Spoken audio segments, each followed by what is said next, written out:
আসসালামু আলাইকুম। আশা করছি আপনারা প্রত্যেকে ভালো আছেন, সুস্থ আছেন। আমিও আলহামদুলিল্লাহ ভালো আছি। আজকের আমি এই ভিডিওটা এনেছি যে আপনাদের দীর্ঘদিনের অনেকের চাওয়া ছিল যে ভাই একটা ভিডিও বানান যে সামনে যেহেতু অনেকে কুরবানি ঈদের জন্য অনেকে গরু কিনবেন। তো কোন বিষয় গরু কেনার পর আমাদের মনে রাখা জরুরি কিংবা আমরা কোন গরু আমরা সিলেক্ট করব এবং একটা গরু বাসায় আনার পর কি জিনিস আমরা করব তার সাথে এবং কিভাবে তার কৃমিনাশক দিব কিংবা কিভাবে তার খাবারের প্রতি আসক্তি বাড়াবো কিংবা কি খাওয়াবো, হ্যাঁ?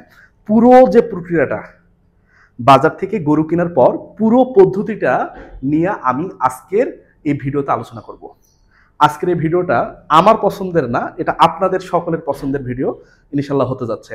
এবং আরেকটা জিনিস আমি এখানে আলোচনা করব যে আপনারা এই সামনে কুরবানি ঈদকে সামনে রেখে যারা গরু কিনতে চাচ্ছেন তারা কোন বিষয় গরু কেনার আগে আপনারা খেয়াল করবেন, যে কোন টাইপ গরু কিনবেন এই জিনিসটা আমি বলতে চাচ্ছি।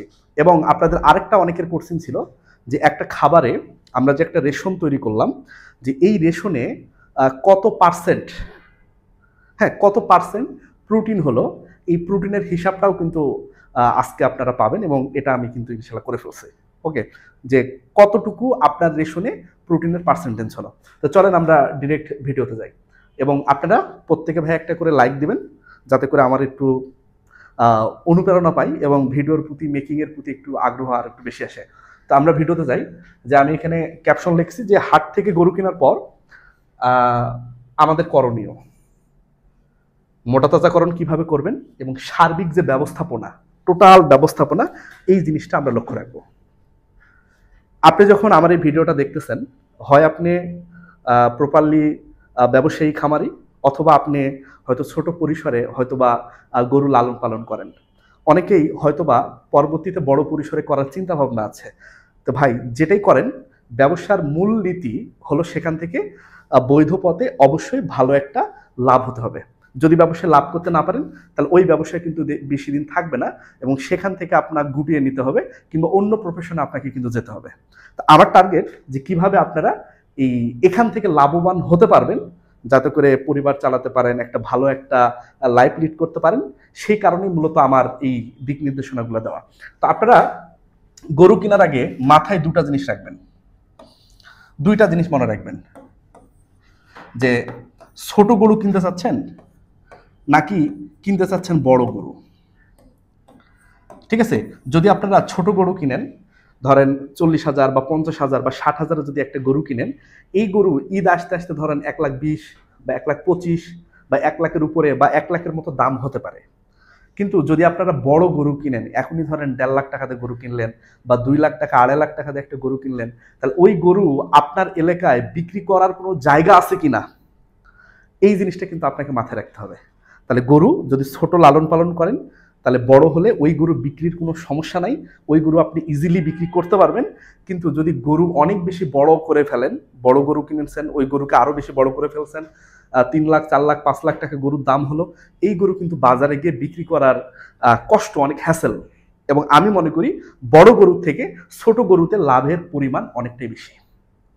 তাহলে আপনার প্রথমে যে দুটা জিনিস বললাম, যে আপনারা আপনার বাজার আগে অ্যানালাইসিস করেন যে আমি যে এলাকায় থাকি বা আপনারা যে এলাকায় থাকেন ওই এলাকায় কোন টাইপের গরু বেশি বিক্রি হয় ঈদের সময়, কুরবানির সময়, যে মানুষ অর্থনৈতিক সচ্ছলতা কেমন, যে মানুষ বড় গরু দেয় নাকি ছোট গরু দেয়, তাহলে এটার উপর ভিত্তি করে ভাই আপনারা কিনবেন।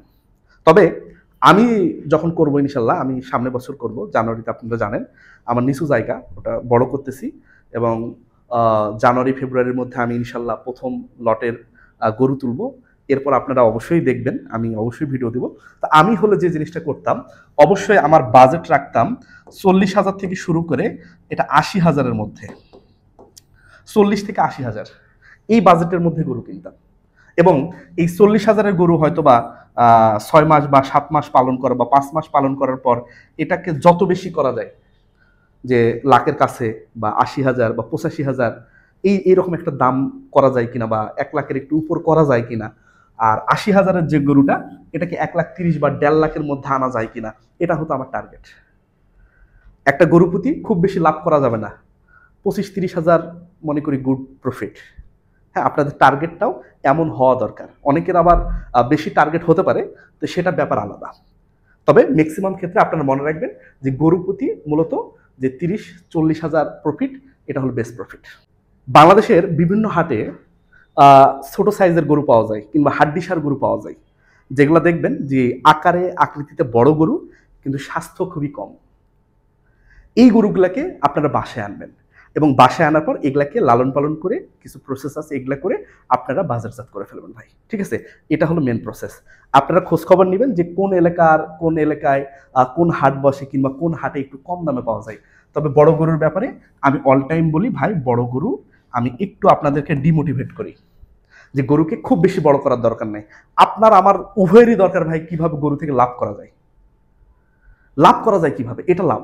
দেখেন বাংলাদেশের এখনো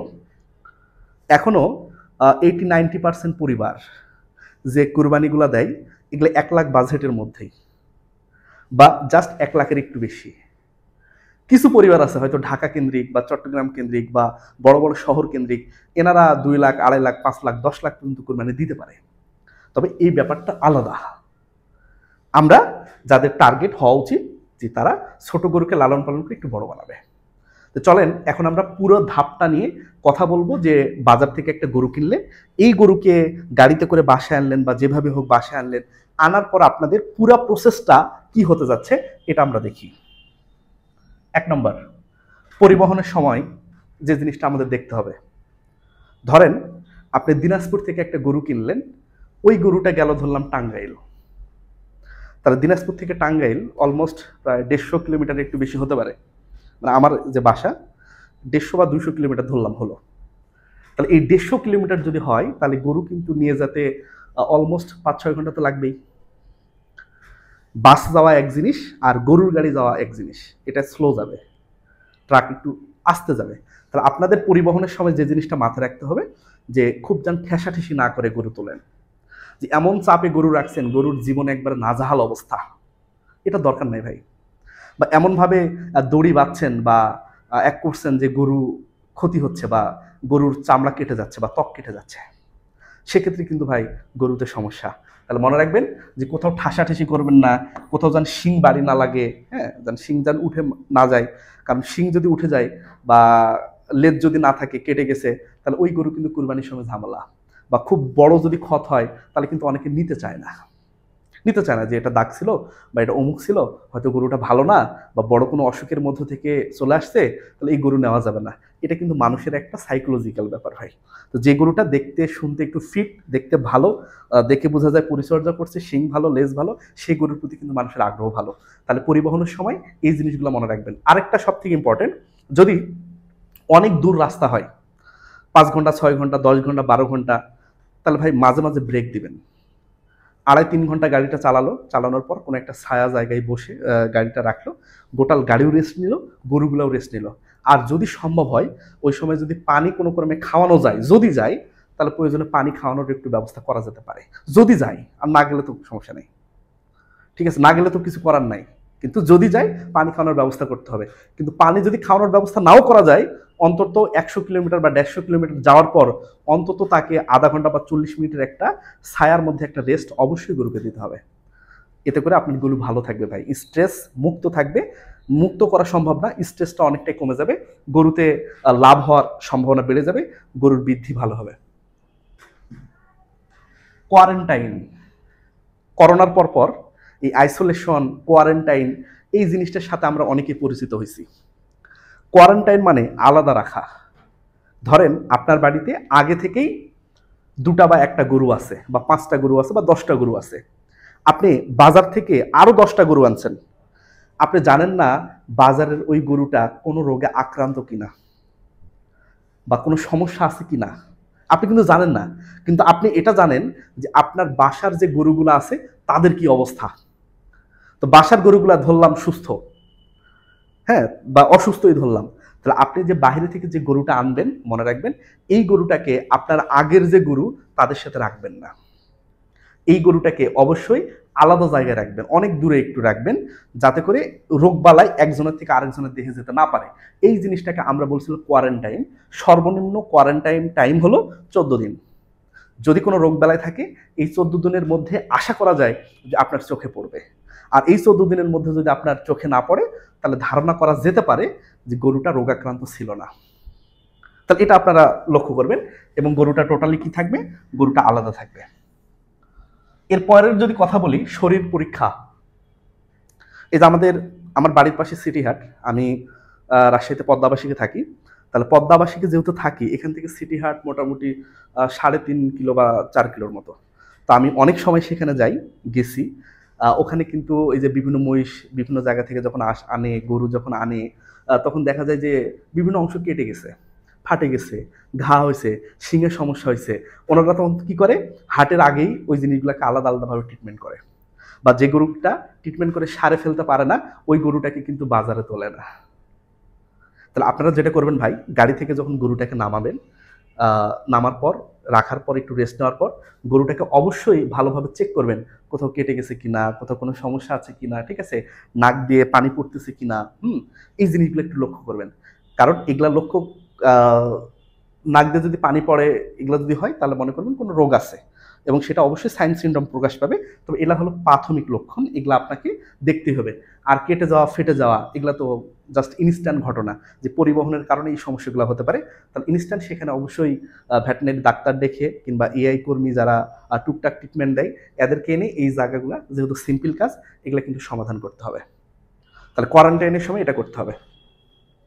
5 নম্বর পয়েন্ট যদি বলি, সব থেকে ইম্পর্টেন্ট পয়েন্ট, গরু আনার পর আপনারা যেটা করবেন যে প্রথমে গরুকে প্রথম 2 দিন বা 3 দিন গরুকে জাস্ট রিল্যাক্সে রেখে দেবেন।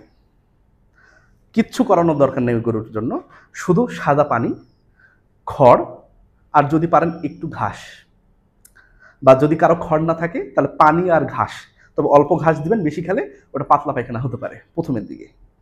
তাহলে আপনারা ধরেন কোথাও ট্রাভেল করেছেন, যেমন আমরা যারা উত্তরবঙ্গের মানুষ বা দক্ষিণবঙ্গ থেকে যারা ধরেন হুট করে ঢাকায় আসলাম, 4 ঘন্টা বা 5 ঘন্টা বা 6 ঘন্টার একটা জার্নি করে যখন ঢাকায় গেলাম, ঢাকায় গিয়ে কিন্তু প্রথম অবস্থায় আমাদেরকে ভালো লাগে না, আমরা অনেক স্ট্রেসে থাকি। মনে হয় যে কোথাও যদি একটা পরিবেশ পেতাম, একটু ঠান্ডা পরিবেশ পেতাম, গোসলটা করতাম, একটু রেস্ট নিতাম বা শুয়ে একটু 1-1.5 ঘন্টা ঘুমাতাম। এরপর দেখবেন যে আপনারা অনেকটা চাঙ্গা হয়ে গেছেন।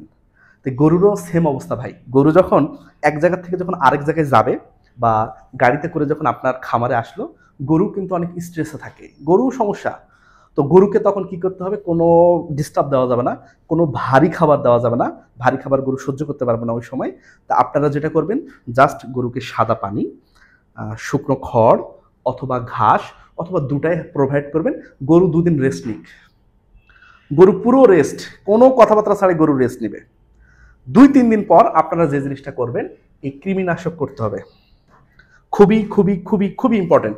মোটা তাজাকরণের ক্ষেত্রে আপনাকে যে জিনিসটা ভোগাবে সেটা হলো এই কৃমি। এই কৃমিনাশক আমি আরো ডিটেলসে আলোচনা করব। তো আজকে আমি অনেকটা ডিটেলসে আলোচনা করার চেষ্টা করব, যাতে করে আপনারা বুঝতে পারেন যে এই জিনিসটা মূলত কিভাবে করবেন। অনেকেই আলাদা আলাদাভাবে কৃমিনাশক করতে পারেন, কোনো সমস্যা নেই, কিন্তু আমি একসাথেও করতে পারি। ওকে, দেখেন কৃমিনাশক যে বিভিন্ন ধরনের কৃমি আছে, যেমন গোল কৃমি হতে পারে, তারপর ফিতা কৃমি হতে পারে, তারপর পাতা কৃমি হতে পারে, যেটাকে আমরা বলছি হলো ফ্লুক।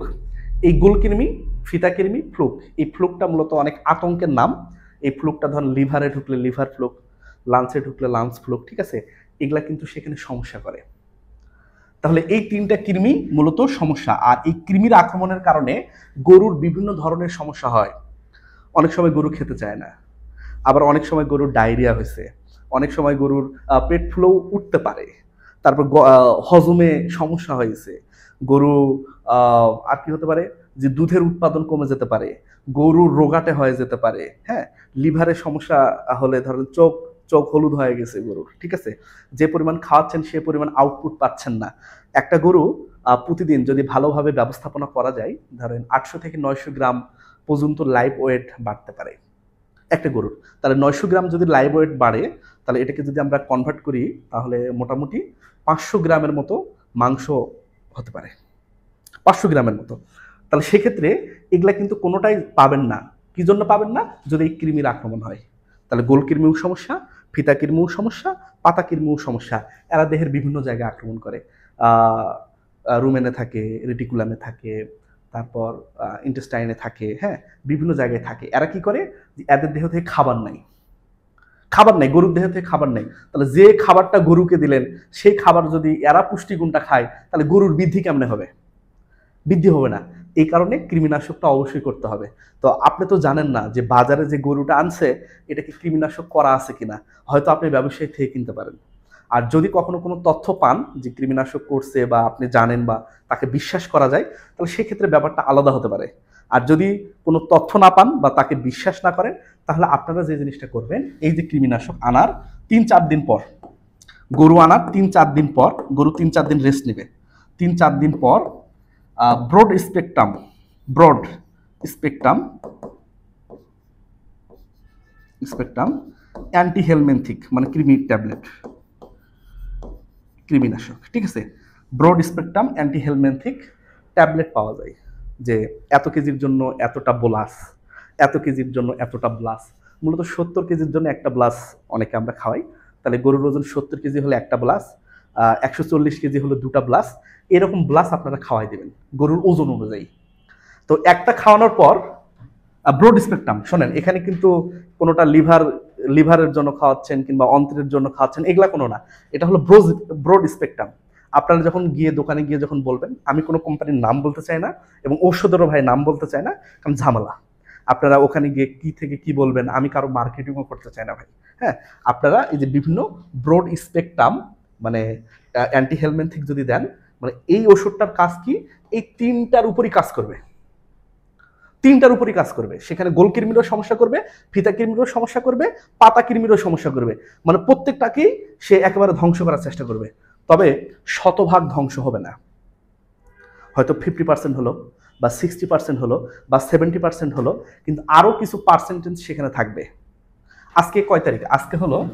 যে আজকে হলো 28 তারিখ, তাহলে 28/9/2025, ধরলাম 28 তারিখে আপনি একটা অ্যান্টি হেলমেন্থিক একটা ট্যাবলেট গরুকে খাওয়ালেন বা যেটাই হোক ওষুধ খাওয়ালেন, হ্যাঁ, তো এরপর 7 দিন পরও খাওয়াতে পারেন, 7 দিন বা 15 দিন, ওষুধের গায়ে লেখা থাকবে দেখবেন, 7 দিন বা 15 দিন পর আরেকটা খাওয়ালেন, তাহলে 70 কেজির জন্য একটা খাওয়াবেন 7 দিন পর, আর যদি 140 কেজি হয় তাহলে দুটা খাওয়াবেন 7 দিন পর। খাওয়ালে আশা করা যায় যে 99% বা 100% হয়তো সম্ভব না, 99 বা 98% কৃমি কিন্তু সেখান থেকে নাই হয়ে যাবে। এরপর আপনারা করবেন কি, যে প্রতি 3 মাস পর পর, যেমন 28/9 তারিখে আপনারা কৃমিনাশক করছেন প্রথম, এরপর 3 মাস, তাহলে 9/10/9/10/11, তাহলে 28/11/2025 এই তারিখে কিন্তু আরেকটা ডোজ দিবেন। কিসের ডোজ দিবেন? এই ব্রড স্পেকট্রাম যে অ্যান্টি হেলমেন্থিক, আরবার ব্লাস খাওয়াবেন তাকে। তাহলে প্রথম কথা বললাম, মাথা হয়তো অনেকের ঘুরে গেছে, শোনেন, 28 তারিখে প্রথম ডোজ দিলাম কৃমির, 7 দিন পর কিংবা 15 দিন পর কৃমির আরেকটা ডোজ দিব, তাহলে কৃমি অলরেডি নাই হয়ে যাবে, সেখান থেকে কিছু পার্সেন্টেজ থাকতে পারে, তবে আশা করা যায় নাই হয়ে যাবে। তারপর কি করবেন, 3 মাস কোনো কৃমি লাগবে না। এরপর 28/9 দিয়েছিলেন কৃমির ট্যাবলেট, এখান থেকে 3 মাস পর 28/11-তে আবার আরেক ধাপ কৃমির খাওয়াবেন। আরো যদি বেশি দিন রাখতে চান, আবার এখান থেকে 3 মাস পর, যেমন 11, তাহলে 28/2/2025-এ আরেকটা কৃমির ডোজ খাওয়াবেন। মানে প্রতি 3 মাস পর পর কৃমির ডোজ খাওয়াবেন, যেটাকে বলা হয় রুটিন ড্রাগ, ঠিক আছে, রুটিন ভাবে সেখানে দিয়ে দিলেন। তাহলে এটা হলো ভাই কৃমিনাশক। তাহলে আশা করা যায় আপনি বুঝছেন, আলাদা আলাদাভাবেও কৃমিনাশক করা যায়। আমি একবারেই করছি, বিভিন্ন ট্যাবলেট আছে বা ওষুধ আছে যেটা একবারেই করা যায়, যেগুলো সবগুলার কাজে দেয়। 7 দিন পরও সেটার ডোজ করা যেতে পারে, 15 দিন পরও করা যেতে পারে, করলে শতভাগ বা 99% কৃমি নাই হয়ে যাবে। এবং প্রথম যে ডোজটা দিচ্ছেন এখান থেকে 3 মাস পর আরেকটা ডোজ দিয়ে সেটা কভার করে দেবেন। তাহলে এটা গেল কৃমিনাশক, এটা সবচেয়ে ইম্পর্টেন্ট। এরপর যদি আমরা বলি ভ্যাকসিনেশন, খুব ইম্পর্টেন্ট, আরেকটা ইম্পর্টেন্ট টপিক। ভ্যাকসিন, কৃমিনাশক, খাদ্য, এই তিনটা মেন। ওকে, তাহলে ভ্যাকসিন, আজকে আমি 2টা সরকারি খামারে গেছিলাম, সেখানে দেখলাম একটা খামারে ভ্যাকসিন দিচ্ছে। কারণ কি, যে ধারণা করা হচ্ছে যে আশেপাশে যেহেতু ওইদিকে এফএমডি একটু ছড়াইছে রাজশাহীর, তো ধারণা করা হচ্ছে যে খামারও ছড়াতে পারে। এই কারণে কিন্তু সেখানে ভ্যাকসিন দেওয়া হচ্ছে এফএমডির। হ্যাঁ, তো শোনেন ভাই, তো ভ্যাকসিনেশন আমরা মিনিমাম 3টা তো করবই, তবে আশা করা যায় সবই করবেন। যদি মিনিমাম 3টা হয়, অন্তত প্রথম 3টা অবশ্যই ভাই করবেন। আর আমি চাইবো যে আপনারা সবই করেন। প্রথমে যে জিনিসটা করবেন, নেশার পর তো আপনি জানেন না যে এর কি কি ভ্যাকসিন করা হয়েছে, কি কি করা হয়নি। আমি যেটা বলবো, প্রথমে 1 নম্বর আপনারা এফএমডির ভ্যাকসিনটাই দিলেন। সবগুলা গরু 10টা কিনলে 10টা গরুকে এফএমডির ভ্যাকসিন দিলেন, একটা ভ্যাকসিন। এই এফএমডি ভ্যাকসিন দেওয়ার 14 দিন পর অ্যানথ্রাক্স দিলেন। কতদিন পর? 14 দিন পর সর্বনিম্ন। তাহলে এটা যদি ধরেন 1 তারিখে দেন, তাহলে এটা দিবেন হলো 14 তারিখে। 3 নম্বর দিবেন হলো এলএসডির ভ্যাকসিন, তাহলে এটা দিবেন হলো 28 তারিখে। ঠিক আছে, 28 তারিখে দিবেন। তারপর তার 14 দিন পর দিবেন হলো ব্ল্যাক কোয়ার্টার, তার 14 দিন পর দিবেন হলো যে হেমোরেজিক সেপ্টিসেমিয়া। তাহলে এখন কথা হলো, ভাই সারা বছর কি এগুলাই করব? হ্যাঁ ভাই, এগুলাই করতে হবে, কোনো উপায় নাই, এগুলাই করতে হবে। তবে আপনারা যেহেতু শর্ট টার্মের জন্য করতেছেন, 6 মাস বা 7 মাস বা 4 মাসের জন্য, একবার ভ্যাকসিন দিলে এনাফ। মানে অ্যানথ্রাক্সের ভ্যাকসিন একবার দিলেই গরুকে বাজারের জন্য উপযুক্ত করা যেতে পারে। কারণ আপনাদের তো শর্ট টার্ম, 6 মাস বা 7 মাস পালবেন সর্বোচ্চ, বা 3-4 মাস পালবেন। এফএমডি একবার দিলেই হবে, এলএসডি একবার দিলে হবে, ব্ল্যাক কোয়ার্টার একবার দিলে হবে, হেমোরেজিক সেপ্টিসেমিয়া এগুলো একবার দিলেই হবে।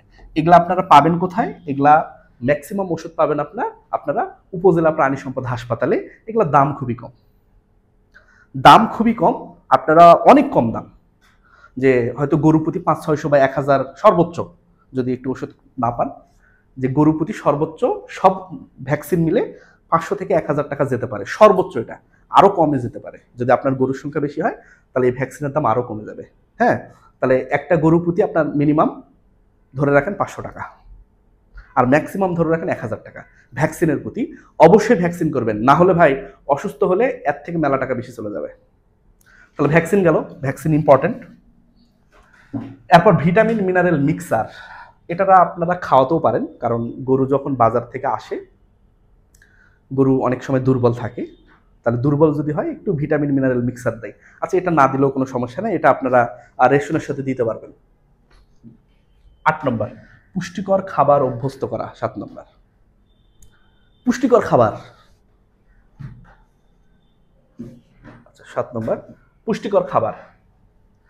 ভাই একটা গরুকে আনার পর প্রথমেই 3-4-5 কেজি ধরেন দানাদার খাবার দিয়ে দিলেন, হবে না। গরুকে অভ্যস্ত করান। 100 কেজির গরু হলে, মূলত আমরা 100 কেজির একটা গরু হলে 1 কেজি খাবার লাগে তার বডি ফিটনেস ঠিক রাখতে, দানাদার। এবং আর হাফ কেজি খাবার যদি দেন, তাহলে ওই গরুটা মোটা তাজা হবে। তাহলে দিনে সর্বোচ্চ 1.5 কেজি খাবার দিবেন 100 কেজি ওজনের জন্য। সকালে অর্ধেক দিবেন, বিকালে অর্ধেক দিবেন, 2 বারে 1.5 কেজি খাবার খাওয়াই দিবেন। কিন্তু ওই গরুটাকে যদি প্রথম দিনে 1.5 কেজি খাবার মারেন, তাহলে কিন্তু ভাই ওই গরুর পেটের সমস্যা হয়ে যাবে, ওই গরুর হিউজ সমস্যা হয়ে যাবে। দরকার নাই প্রথম দিন 1.5 কেজি খাবার দেওয়ার দরকার নাই। প্রথম দিন ধরলাম হাফ কেজি দিলেন, পরের দিন ধরলাম হাফ কেজির একটু বেশি দিলেন, 3-4 দিন পর 1 কেজি দিলেন, 7 দিন পর 1.5 কেজি দিলেন। এই 1.5 কেজি চলতে থাকবে। ভাই কয় মাস চলবে? মোটামুটি 1 মাস চালান। 1 মাস পর হয়তো 1.5 কেজির জায়গা 1 কেজি 700 গ্রাম দিলেন, বা 750 গ্রাম দিলেন। বা 3 মাস পর ধরলাম যে ওই গরুটার ওজন তো বাড়বে, তখন হয়তো 2 কেজি দিয়ে দিলেন। আশা করা যায় বুঝতে পারছেন। তাহলে ধীরে ধীরে অভ্যস্ত করাবেন। খামারে নেশার পর প্রথম 3-4 দিন দানাদার খাবার দেওয়ার দরকার নেই, শুধু পানি, শুকনো খড়, ঘাস এগুলো খাওয়াবেন। তারপর আস্তে আস্তে আস্তে আস্তে আস্তে আস্তে অভ্যস্ত করবেন, এবং দেখবেন যে গরুর কোনো সমস্যা আছে কিনা। এখন যদি আমরা 100 কেজির একটা রেশন তৈরি করি, যেটা আপনাদের অনেকের দীর্ঘদিনের প্রশ্ন ছিল, দীর্ঘদিনের, যে ভাই কত পার্সেন্টেজ কি হলো, বা কোন খাদ্যে কত পার্সেন্টেজ আসে। আমি এখানে খুব সুন্দরভাবে লিখছি। ভুল যাওয়ার সম্ভাবনা খুবই কম, তারপরও মানুষ তো ভুলের ঊর্ধ্বে না, ভুল হতে পারে। ভুল হলে আপনারা অবশ্যই দেখে দিবেন, আর আশা করা যায় যে ভুল হওয়ার চান্স খুবই কম। তো দেখেন, আমরা যদি একটা খাদ্যের একটা চার্ট তৈরি করি, যেহেতু মোটা তাজাকরণ করবেন, অল্প সময় রাখবেন, গমের ভুসিটা অবশ্যই বেশি থাকবে। সব ক্ষেত্রে আমি বলি যে গমের ভুসি একটু বেশি।